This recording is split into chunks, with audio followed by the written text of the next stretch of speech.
Live today. I know I've been on vacation a little bit recently. So I say that because this may be a conversation that you want to ask some questions. If you leave comments, make sure they're nice comments. But I will pass along any good questions to my guest today because, as I've told you over the last few weeks, I am committed to discussing the difficult topic of race because I am fully convinced that the answer to racial tension, oppression, inequity, injustice has to come from the church. I do not trust the world to give us the right solution. I do not trust a lot of the voices out there. We have to look to God first and then to His family. And so today I have a pastor from North Carolina, a teaching pastor at the Summit Church. His name is Dr. Bryan Loritts. He's also the author of several books. He's got a new book out called The Dad Difference, which I'll let him explain a little bit about that because I just want to promote what he's doing. But he's also got some other books addressing race. He's got one called Right Color, Wrong Culture. He's gotten letters from to a Birmingham jail, which is a riff off of the Martin Luther King Jr.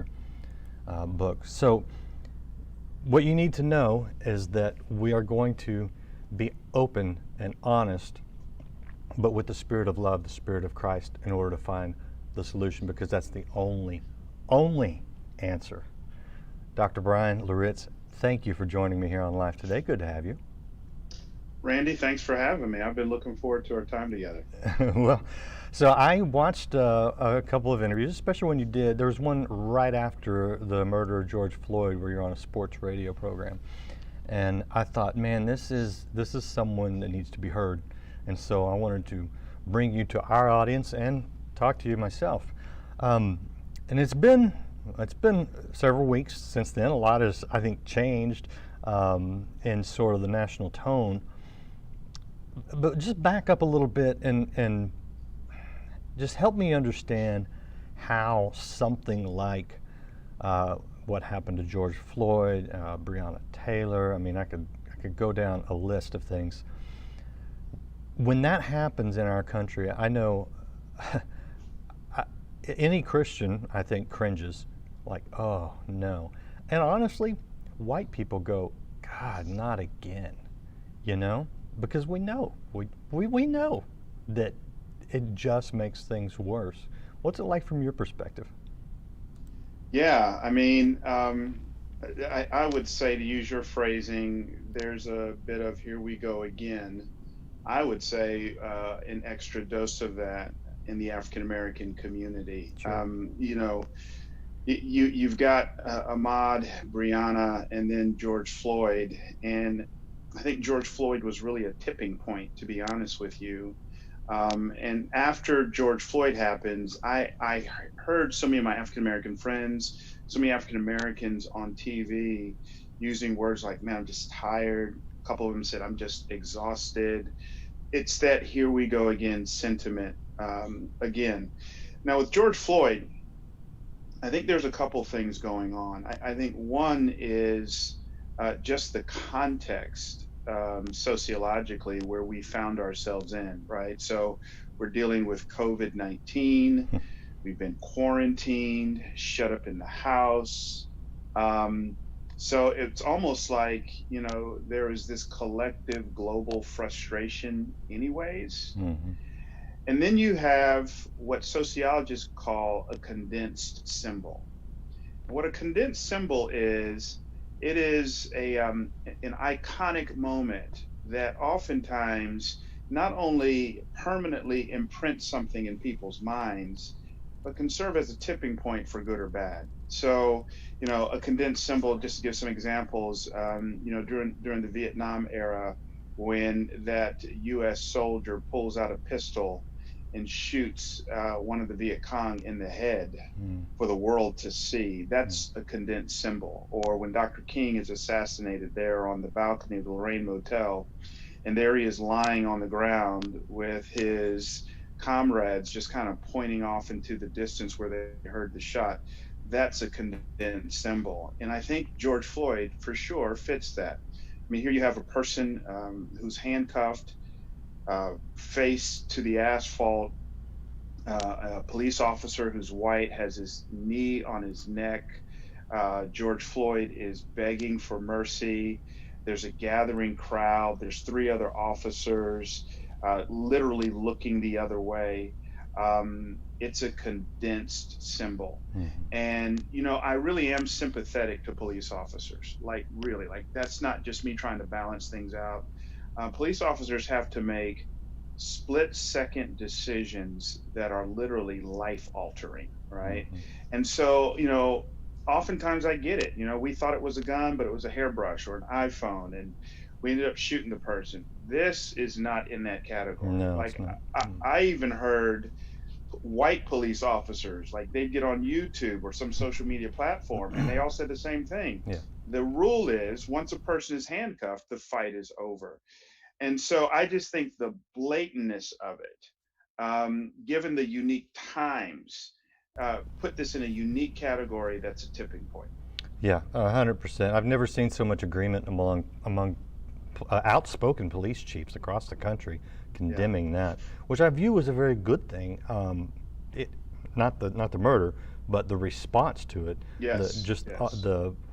it's like I don't know anybody that's defended him. So since then, with the protests, which became also rioting, looting, and then I'll tell you what was a little bit of a tipping point for me in sort of watching the national movement, where I started to really distrust it, was when I saw a bunch of white people, young people, screaming at black police officers, calling them race traitors.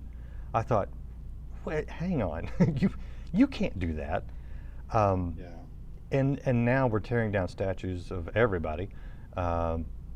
What's your take on where it's gone or where it's going?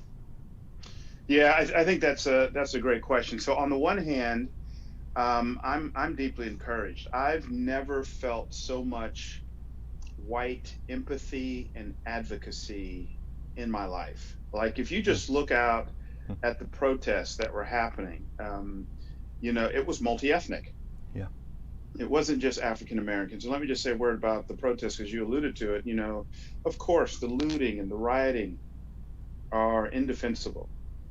You shouldn't do that, period. But especially if you're an African American, to tear up your own community is just beyond irrational. So I don't rubber stamp that at all. Here's my concern, though. My concern, when you ask, where's this thing going?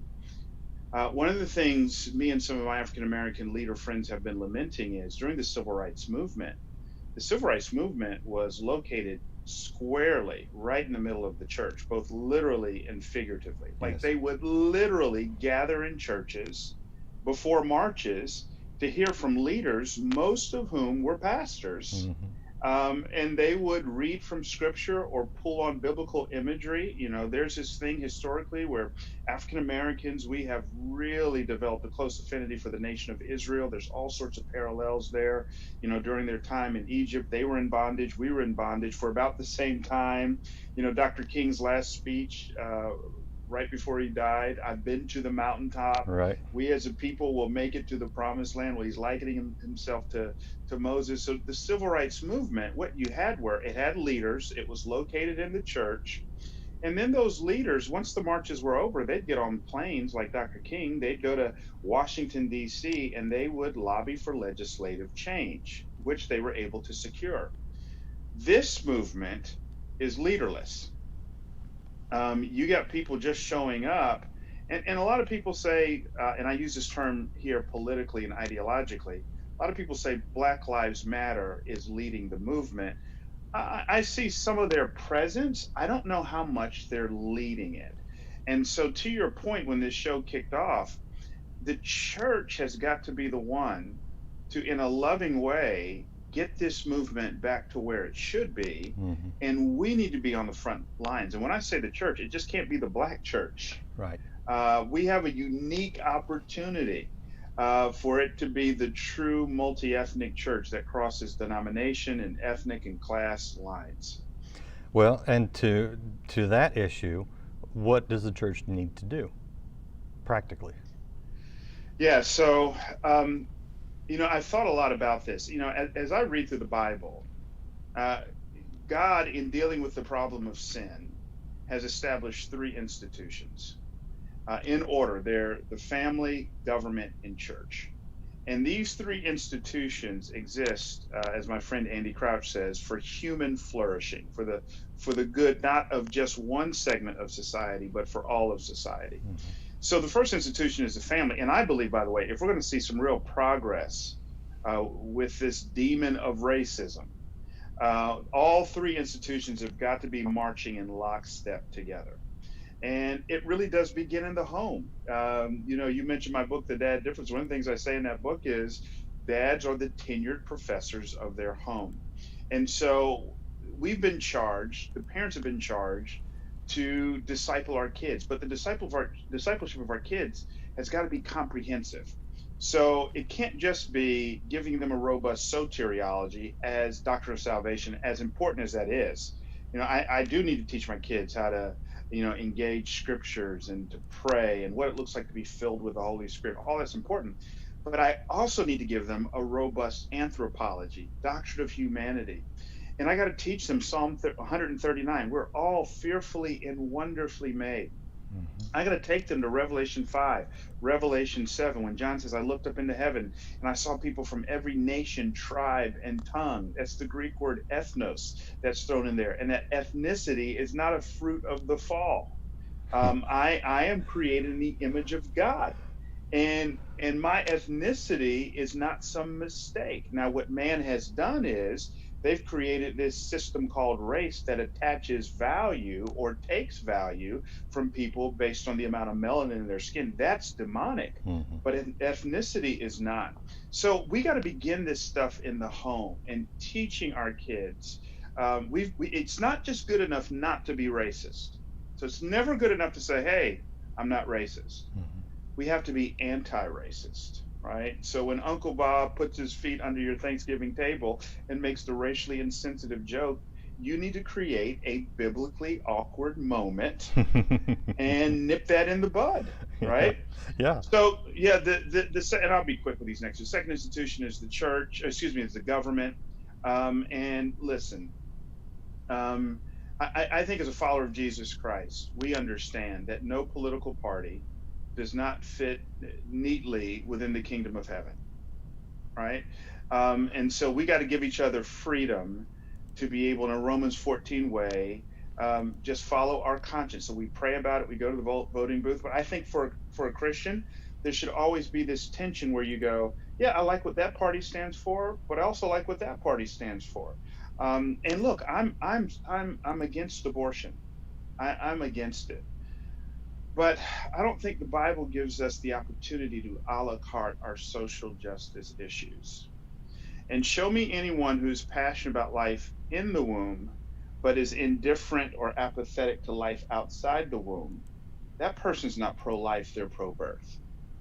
Mm-hmm. So I think what God's calling us to is to be passionate about life from, as Dr. Tony Evans says, from the womb to the tomb, all of life. Right? Mm-hmm. And then finally is the church. And, I'm grateful for Dr. King and the civil rights movement, but the shortcoming is that while government can change laws, it cannot change hearts. And that's where the church comes in, armed with the Spirit of God. God says, here's how I'm going to change you. I'm going to take your heart of stone and give you a heart of flesh. In other words, I'm not going to just, deal with your hands or your behaviors. Mm-hmm. I'm going to actually deal with your heart. If I can get your heart, I'll get your hands. And so racism is a sin issue. It's not just personal, it's also systemic. And that's why the church has got to be on the front lines. All right, let me, first of all, I want to show your book, The Dad Difference. So people want to go check that out. The 4 most important gifts you can give to your kids. That's on Amazon right now. That's what it looks like, so follow up and pick that up. You used a word there at the end that I hear used in a couple different contexts, and you said systemic. When we talk about systemic racism, what does that mean to you? Yeah, so listen, sin is personal, right? But here's the problem. Everyone born into this world is born a sinner. Now, you take a collection of sinners who build structures, and what's going to happen to those structures? I don't care who you are or what color you are, those structures are going to be sinful, right? Now, this doesn't excuse slavery at all. But we've got to remember it was Africans who were selling other Africans into slavery. And what they were doing, it was really tribal. But through the tribes, they had built this system of enslavement. White people built this system. So slaves were brought here primarily for economic reasons. That is systematic. So if I just take you all the way back to the antebellum South in pre-emancipation days, their whole economic system was structured in such a way that black people were disadvantaged and commodified and used in utilitarian ways. That is a clear system. If I can give you Bible, Ephesians 6, when Paul says we wrestle not against flesh and blood, but against the rulers, against the authorities, against the cosmic powers over this present darkness, against the spiritual forces of evil in the heavenly places. Those words are systemic words.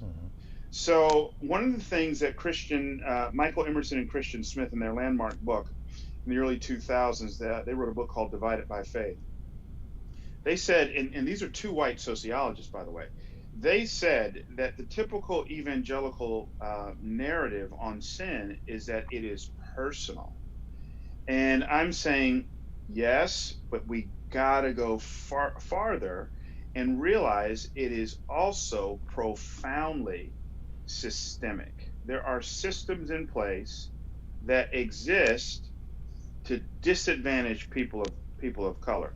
So, for example, Colin Kaepernick successfully sued the NFL over the issue of collusion.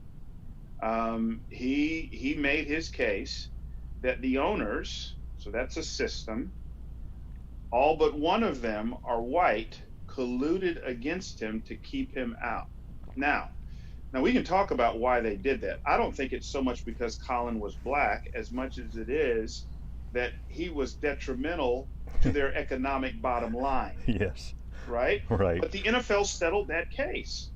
That whole thing was systemic in nature.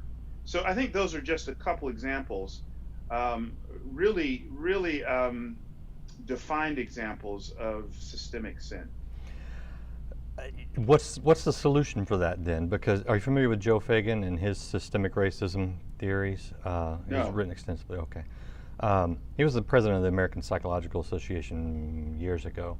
He was in Florida. He's now at Texas A&M. His response is that the only way to correct systemic racism is to basically scrap the system. He literally calls for a reconvened constitutional convention to rewrite the Constitution. Is it enough to get rid of the problem of racism in a system and still keep the good parts of the system, or must it be completely eradicated? No. I mean, look, systems by definition are inanimate objects, right? Like they don't have souls, they don't have spirits. The problem is it's people who attach themselves to systems. And as long as there's people, there's always going to be contaminated systems. And in some cases, maybe what Fagan says needs to happen. I would tend to say not necessarily. So, for example, if we talk about the Fair Housing Act, there was a time when a system was set up called redlining, right, in which certain ethnicities, and there were these, housing covenants, real estate covenants, where certain ethnicities were never allowed to occupy certain neighborhoods. That is a system. Well, the way that system began to change, it didn't dissipate overnight, but the way it began to change was by appealing to the one institution which oversees the systems, which is the government. And so, now we got the Fair Housing Act or the Voting Rights Act. That was another system set up to disadvantage Yeah. people of color. If you ever Yeah. watched the movie Selma, I mean, the opening scene is, this character played by Oprah Winfrey and the ludicrous question she was asked. Well, the way you attach systems is the same way that Dr. King attacked it. You got to go to Washington. You got to get on board and do that. Now, let me just say something really controversial here, James. Again, I am anti-abortion, anti. But sometimes among some of my Christian friends, I feel like pro-life is a trump card that they play that gives them a pass to not try to legislatively deal with other systems of injustice. Like what? And so, look, if we're talking about, and I just hate it. So here's a broken system. The two-party system here, the founding fathers never wanted that. They never wanted that. And I hate that I've got to go to the voting booth and vote on, okay, I got a conviction over here of being pro-life, but I also need over here to see serious police reform. I'm not on the defund the police at all, but there does need to be reform. Sure. Oftentimes that kind of stuff is a Democratic issue, right, where pro-life stuff is a Republican issue. Mm-hmm. And that's deeply problematic for me. I think I agree with you, one, and what I have seen, both in my state and nationally, on that very issue, because Governor Rick Perry did some fantastic prison reform, sentencing reform several years ago when he was in office here. And then, of course, Trump, I interviewed Alice Marie Johnson on the program, and he did some the First Step Act, I think, was the first step in the right direction to reform some of the sentencing inequities. I agree with you that both parties have problems. I also believe that the church has to influence both parties. And tell me if I'm wrong, but my perception is that the Republican Party right now seems to be more open to some reform, especially in the area of sentencing and prison reform, as opposed to the Democrat Party being opposed to any kind of pro-life issue at all. They seem to have purged their party of anything pro-life. Oh, absolutely. Absolutely. Yeah. Yeah. I mean, I think any objective person would have to agree with what you just said. Absolutely. Yeah.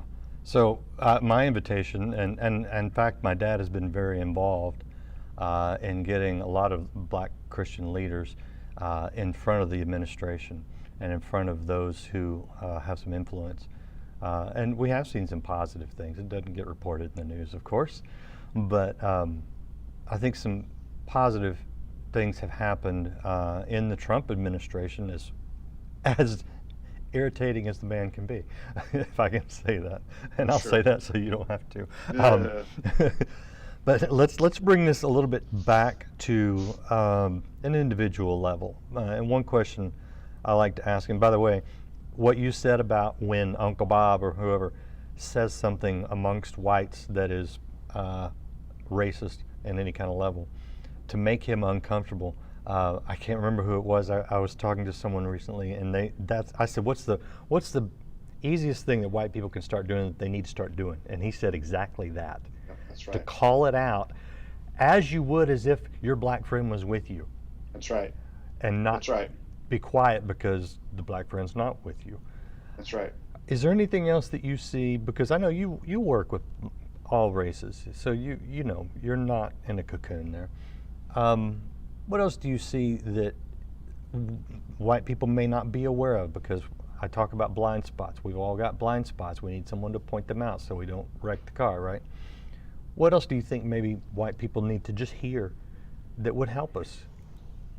Listen, I think the secret sauce to all of this, and what I'm about to say is going to be really disappointing because, a lot of people want some grand revelation, some mind blowing insight. But the secret sauce to all of this is really relationships. You're right. And I'm talking authentic peer relationships.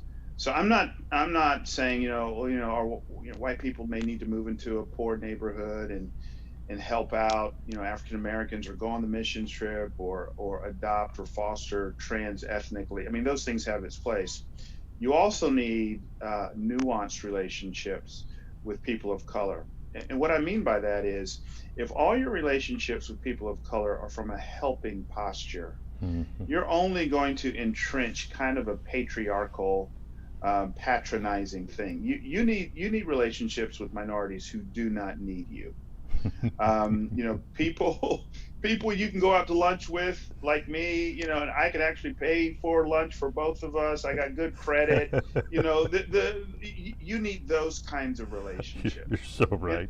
And I say that, Randy, because at the end of the day, like if you go to someone's Facebook page or social media page where they've posted something about race, and you just kind of read the comment section, there's typically a huge disparity that oftentimes is congruent with ethnicity, and you sit and go, man, we don't really know each other. Like, we don't really do life with each other. My friend Eric Mason says proximity breeds empathy.